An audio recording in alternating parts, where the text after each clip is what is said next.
My name's Sarah Gibson. I'm the Quality and Performance Manager at Swan Advocacy, which is a small advocacy organisation working in the southwest. I think we knew about the AQPM because in our history we'd applied for the accreditation once before, and because other advocacy organisations have the accreditation through AQPM, so therefore we knew that that was the one that would suit our needs best. We were also part of the pilot for the new AQPM workbook and standards.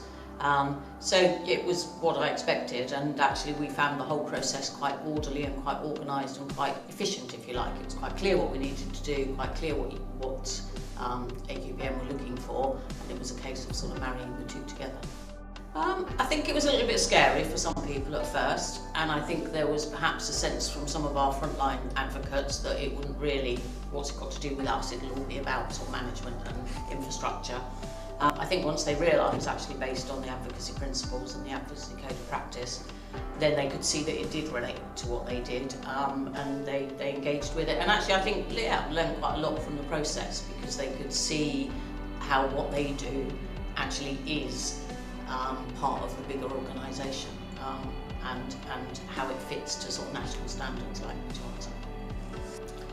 I think the main benefit is that we can say, you know, not only do we think we're good at what we do, but actually we have an external accreditation carried out by an organisation that understands advocacy and understands what it means, and they've looked at what we do and said we're good too.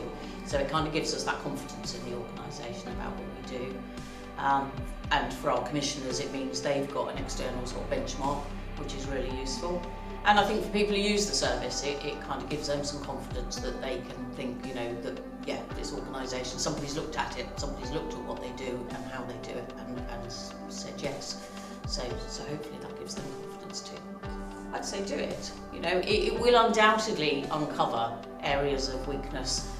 You know, all organisations have things that they can do better.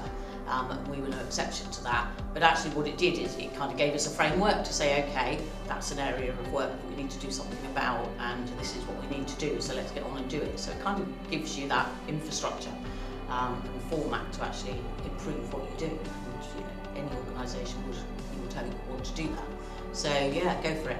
And equally, there was no pressure. It didn't feel like, in order to kind of complete it within an agreed, you know, it was, if it needed to take you 6 months, it could take you 6 months. We were lucky we did it quicker than that, but then we had some dedicated resources. If you haven't got those dedicated resources, it might take you a bit longer, but it's still worth doing. When people use services like advocacy, you can only ever do it once. You know, if it doesn't work, if you give people a bad service, then that stays with them forever, because it's an experience that they can't undo. And I always think, you know, you buy a jumper and you decide you don't like it or it doesn't fit, you can take it back. You can't take back an experience. And we work with some very vulnerable people, so I think it's essential that we get it right first time, every time, and AQPM helps us to do that.